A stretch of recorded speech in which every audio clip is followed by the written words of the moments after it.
Good evening, brothers and sisters. It's good to see everybody here tonight. Hello out there, you watching online. We're glad you can be with us. Tonight, I want us to look at the book of Ecclesiastes, chapter 8, specifically verses 9 through 17. This is an excerpt of a lesson that I did when it was my turn in the Sunday morning class back at the end of April. But regarding these verses, I've been considering this sort of thing for a long time. It's been percolating through my mind. So as I said, I'm focused tonight on verses 9 through 17 in Ecclesiastes chapter 8. But in light of the title, I guess I ought to address that. And that comes from Ecclesiastes 8, verse 4, where Solomon writes, "Since a king's word is supreme, who can say to him, 'What are you doing?'"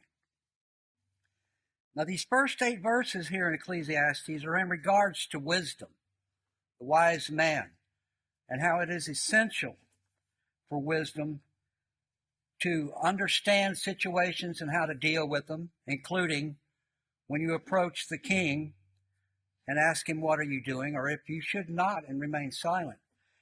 It also takes wisdom here to understand that there are certain things over which we have no control and which we do not understand. Specifically in the first 8 verses, it addresses the day of our death, that we have no power or control over that. But as I said, I'm focused tonight on the remaining verses in chapter 8, verses 9 through 17. Because there's times when during prayer or contemplation regarding life circumstances, I just don't have a clear idea of what's going on. I'll be in situations and moments where I get a sense, and it's one of awe and wonder at what I'm witnessing. But sometimes I'm just basically confused, and I find myself asking God, "What's happening here? What's going on? I don't understand, Father." So tonight I want to discuss a sense I get, just a little inclination that provides some resolution to my difficulties, and I hope it might help you too. So with that, in Ecclesiastes 8, I want us to read verses 9 through 14, and I'll be reading from the NIV. This is in regards to experiencing the unfairness, the injustice, and the contradictions in life. So in Ecclesiastes 8, starting in verse 9, "All this I saw as I applied my mind to everything done under the sun. There is a time when a man lords it over others to his own hurt." You may have in your version to their own hurt. "Then, too, I saw the wicked buried, those who used to come and go from the holy place and receive praise." Again, your versions may have "be forgotten."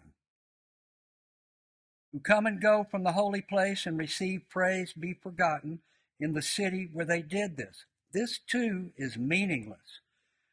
Verse 11, "When the sentence for a crime is not quickly carried out, the hearts of the people are filled with schemes to do wrong. Although a wicked man commits 100 crimes and still lives a long time, I know that it will go better with God-fearing men who are reverent before God.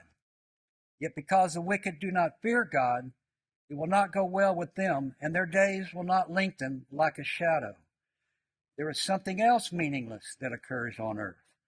Righteous men who get what the wicked deserve, and wicked men who get what the righteous deserve.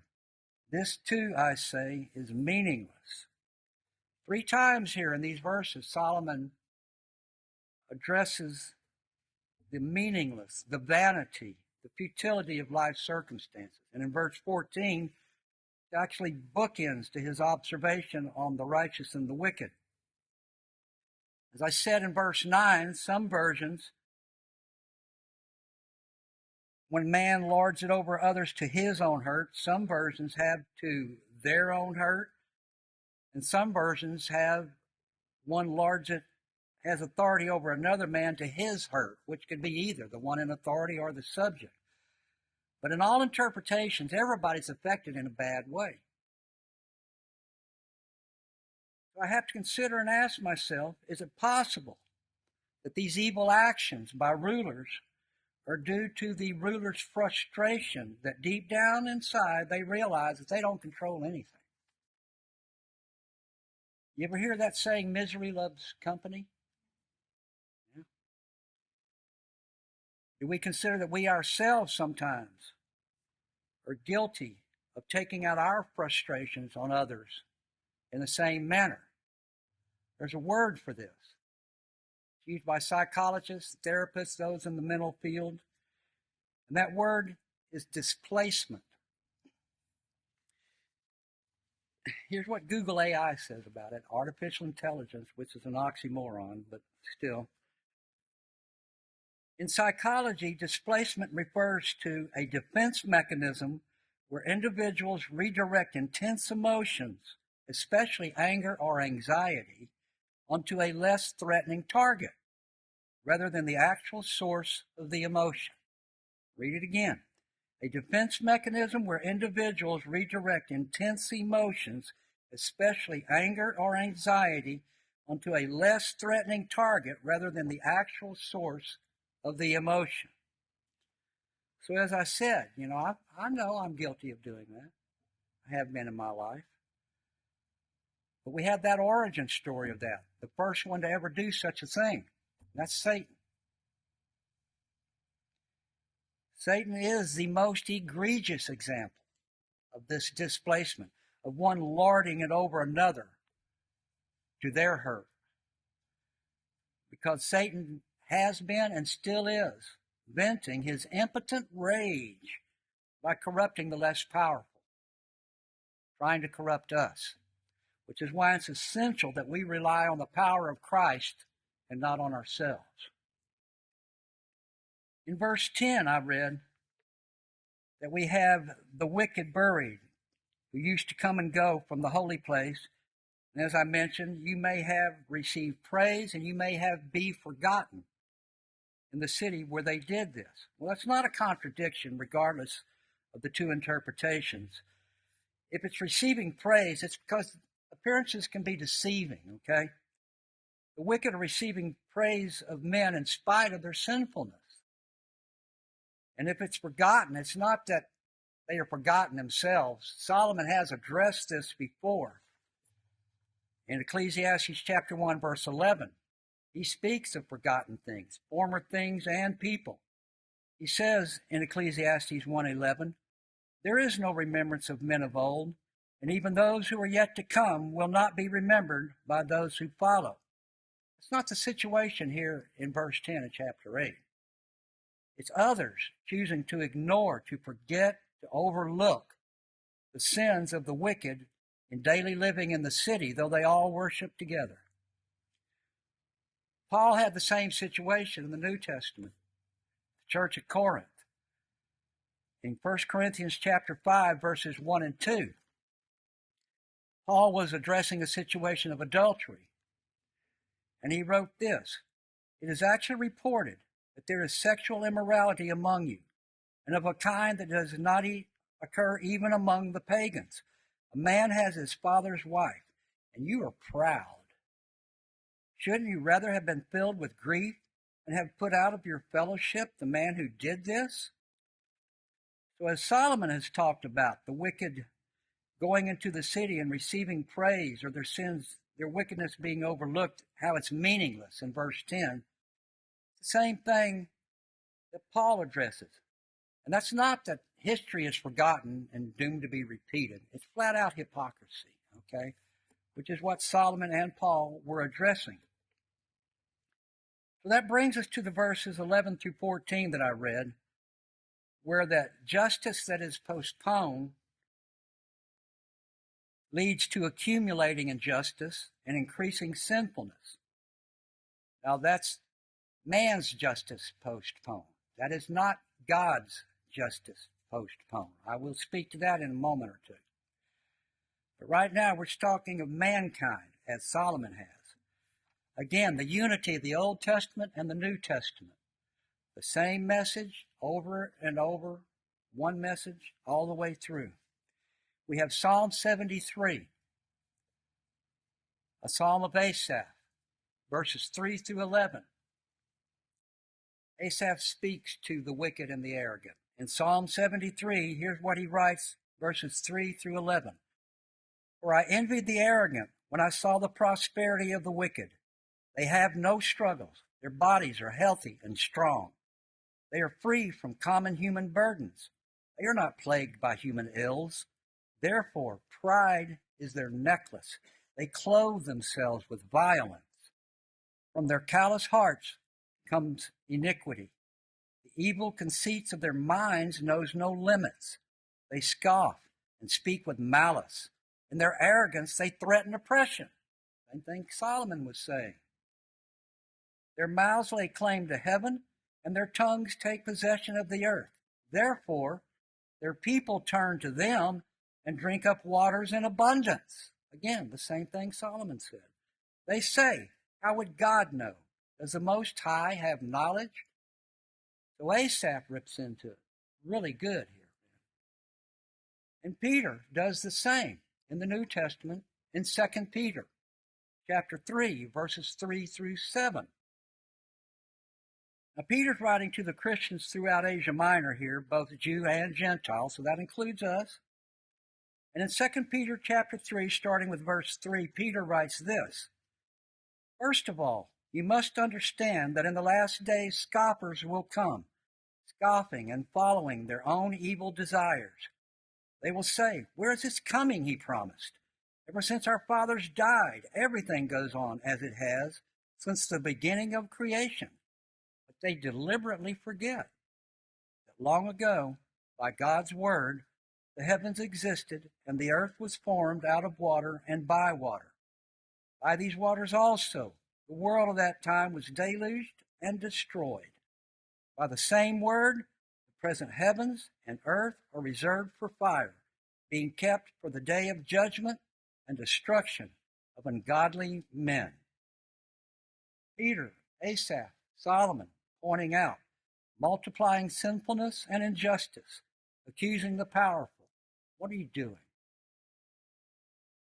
So does Peter, does Asaph, does Solomon, do we just throw up our hands in despair and go, life isn't fair? I'm not going to do that. All right. I don't know about y'all, but I'm not going to throw up my hands in despair. Solomon does interject there in verse 12 in Ecclesiastes 8.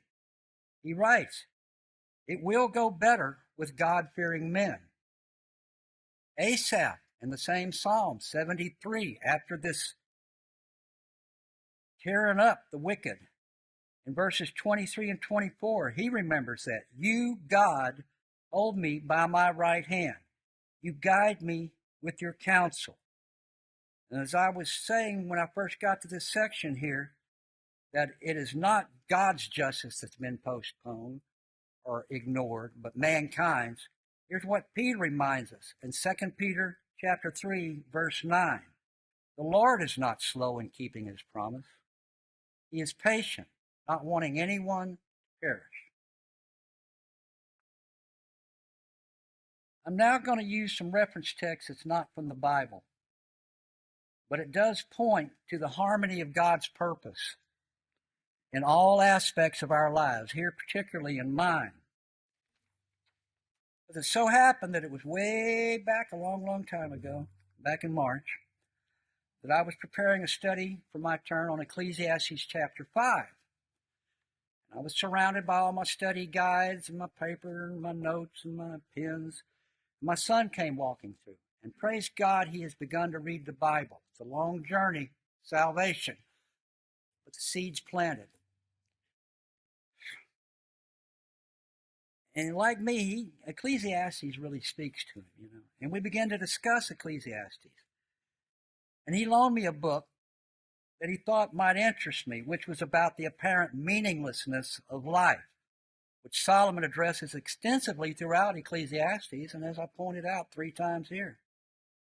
It was a small book that I was able to read and finish just as I was preparing for Ecclesiastes 8 back in April. And the 2 writings coming together at that moment wasn't lost on me, and trust me, I am notoriously thick-headed at times, okay? Things continually. But I got it this time. Now, this book that I read, some of you know, I've heard at least one of you mentioned the book and the man by name. The book is called Man's Search for Meaning, written by Viktor E. Frankl, Frankl. He was a concentration camp survivor of the Holocaust in World War II. And this is a man who knew extreme suffering and things that you cannot understand why they are going on around you. It makes absolutely no sense. I'm going to read 3 quotes from this book that are undeniably related to Solomon's dilemma and to our struggles in this world. My first quote from Mr. Frankl's book: "But what can never be ruled out is the unavoidability of unhappiness due to suffering." Read that again. "But what can never be ruled out is the unavoidability of unhappiness due to suffering." End quote. We can't avoid it. We will suffer, and it will make us unhappy. Jesus tells us the same thing in John chapter 16, verse 33. He says, "I have told you these things, so that in me you may have peace. In this world you will have trouble. But take heart, I have overcome the world." So there is suffering, and it is unavoidable. The second quote: "In accepting this challenge to suffer bravely, life has a meaning up to the last moment, and it retains this meaning literally to the end." In accepting this challenge to suffer bravely, life has a meaning up to the last moment, and it retains this meaning literally to the end. End quote. Humanity bravely enduring suffering by God's strength and peace. That's what gives life its meaning and its purpose to the end. The end. Whether it be the return of Christ or our death, whichever comes first. Again, Jesus confirms this. Revelation chapter 2, verse 10. "Do not be afraid of what you are about to suffer. I tell you, the devil will put some of you in prison to test you, and you will suffer persecution for 10 days. Be faithful, even to the point of death, and I will give you life as your victor's crown." So I ask us, did Christ do anything less for our sake? Did he endure to the end? Did he suffer bravely? I think we can all confirm that. Therefore, shouldn't we do the same in his image, in devotion and gratitude and honor to him and our Father? Now that brings me to the third quote. The first one, unavoidable suffering and unhappiness. The second quote, accepting the challenge to suffer bravely to the very end. And here's the third quote. What is demanded of man is not to endure the meaninglessness of life, but rather to bear his incapacity, his inability to grasp its unconditional meaningfulness in rational human terms. Read that one again.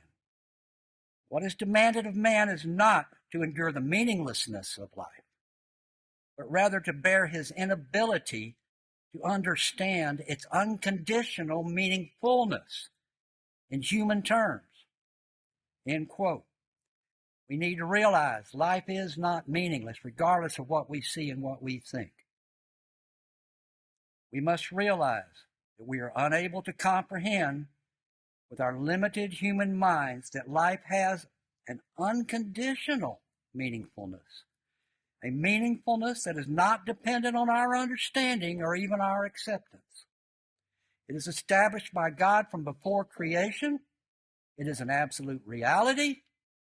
It is unconditional, and it is incomprehensible in its totality. The words of God from Isaiah chapter 55, verses 6 through 8. Isaiah 55, 6 through 8. God says this through Isaiah. "Seek the Lord while he may be found. Call on him while he is near. Let the wicked forsake his way, and the evil man his thoughts. Let him turn to the Lord, and he will have mercy on him, and to our God, for he will freely pardon. For my thoughts are not your thoughts, neither are your ways my ways, declares the Lord. My thoughts are not your thoughts, neither are your ways my ways, declares the Lord. Now that brings us to the final segment here in Ecclesiastes, verses 15 through 17, how we must leave it all in God's hands. I want to start with verse 16 and read the first part of verse 17. In verse 16, Ecclesiastes 8, Solomon writes, "When I applied my mind to know wisdom and to observe man's labor on earth, his eyes not seeing sleep day or night, then I saw all that God has done. No one can comprehend what goes on under the sun. Despite all his efforts to search it out, man cannot discover its meaning." Stop there for now. Solomon says here what Mr. Frankel said: our inability to grasp in human understanding the absolute, unconditional, and controvertible meaningfulness of life. Back up to verse 15 here in Ecclesiastes 8. And Solomon writes, "So I commend the enjoyment of life, because nothing is better for a man under the sun than to eat and drink and be glad. Then joy will accompany him in his work all the days of the life God has given him under the sun." Thank goodness. Solomon cuts himself and us some slack here, okay? He reminds us to keep it simple. In light of all the unfairness and injustice that he writes about in 9 through 14, he advises himself and us not to obsess over difficult circumstances or considerations of what is essentially unknowable. He said in verse 16, "When I applied my mind to know wisdom and to observe man's labor on earth, his eyes not seeing sleep day or night." It's good that we delve into the Word. We must do so. It's essential, but not to the extent of obsessing or losing sleep over what is ultimately things that we cannot know and will never understand. And again in verse 17, "Then I saw all that God had done. No one can comprehend what goes on under the sun. Despite all his efforts to search it out, man cannot discover its meaning. Even if a wise man claims he knows it, he cannot really comprehend it." Even if a wise man claims he knows it, he cannot really comprehend it. Solomon is the wise man. He's talking about himself. He's done this previously in chapter 7, verse 15. That verse starts off Solomon writing, "In this meaningless life of mine, I have seen both of these." And he continues on. Again, according to your version, your interpretation, the NIV, Solomon says, "This meaningless life of mine." Here's some of the other ones. "My vain life," Solomon. "The days of my vanity," Solomon. "My lifetime of futility," Solomon. "The senseless life of mine," Solomon. "My pointless life," Solomon.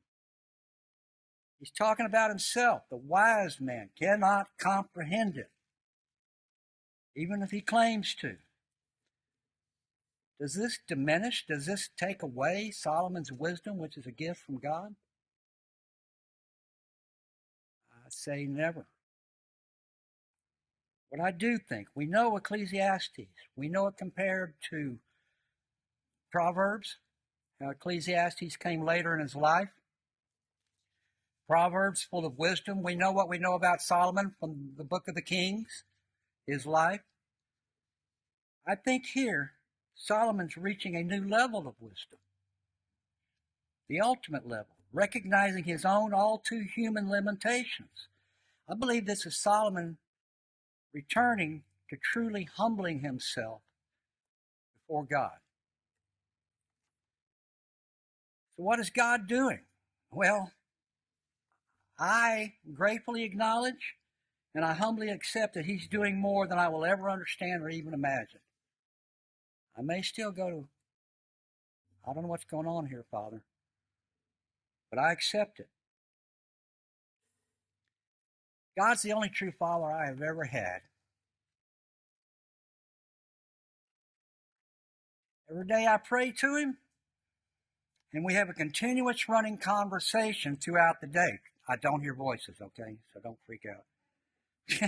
It's not that He speaks to me directly, but in the manner in which His Word does intercede on my thoughts and prayers while thinking. I recognize this intervention, and I consider it as His love for me, that He cares enough to correct, even rebuke me by the Word during our conversation, so to speak, when my thoughts go in the wrong direction, even my prayers. It's a great comfort to me. It's a comfort between Father and Son. Because though I'm a cynical, grumpy old man, all right, in the eyes of the world, I will always only be a child in the eyes of my God. I've always cherished this comfort, this sense of intimacy between child and Father. And it is a childlike comfort, peace, and trust that I feel, hand in hand with God my Father. Now, I'll be honest with you. When I was reviewing my notes for the third or fourth or fifth time yesterday afternoon, I was still debating whether or not I was going to make this statement, this exposure of how I feel like a child in front of a group of grown people, okay? But let's face it, I was grown up in the era of the John Wayne syndrome. Real men don't, blah, blah, blah, okay? But then again, this unity, the way things always work. My daily Bible reading this morning at dawn, when I try to start my day with reading Scripture. I just started in Deuteronomy chapter 1. They're on the plains of Moab. This is the second generation of Israelites about to enter into the promised land. And they're going to do away. They are the instrument of God's retribution. They are going to do away with all the idolatrous, idol-worshiping pagans in Canaan. And Moses is speaking to them here in Deuteronomy 1. And he's a pretty bad hombre himself. We know that as well, okay? Well, here's what I read this morning when I was still debating whether or not I was even going to talk about feeling like a child in front of y'all. In Deuteronomy chapter 1, starting in verse 29, Moses is reminding this generation of why the first generation is not doing this. It was because of their fear of the unknown. And Moses is telling this generation, this new generation, what he told the previous one. In verse 29, then I said to you, do not be terrified. Do not be afraid of them. The Lord your God, who is going before you, will fight for you, as he did for you in Egypt, before your very eyes and in the desert. There you saw how the Lord your God carried you, as a father carries his son, all the way you went until you reached this place. Well, I thought right there, the vengeance of the Lord can be called the child of God being led by God by the hand, and that's good enough for me. So I kept it in my notes tonight. Now, I talked about that first generation, the fear of the unknown. Satan has been very successful in corrupting humanity by utilizing the fear of the unknown. This fear has caused countless atrocities and unfathomable sins.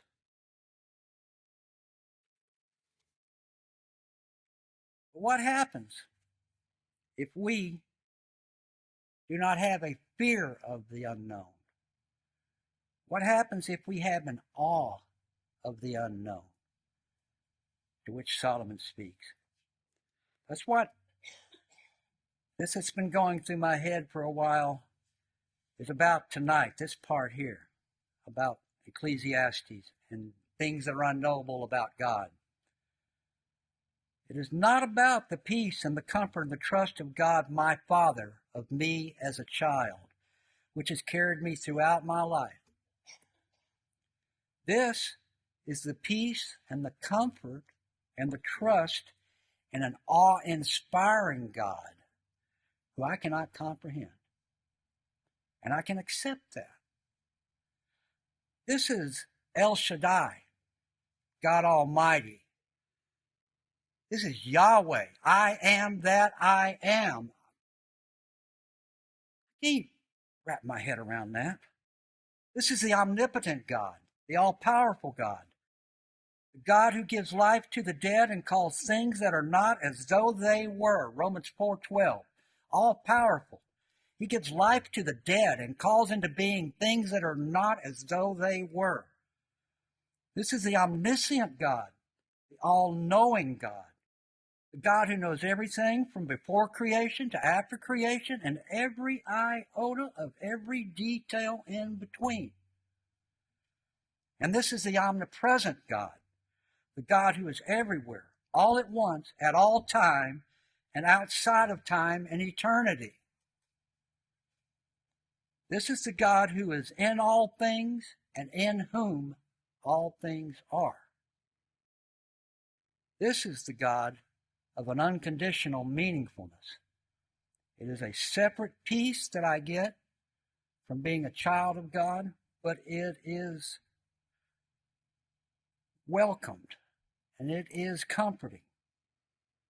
It is a separate peace of silent awe and reverence in His presence. Thank you very much.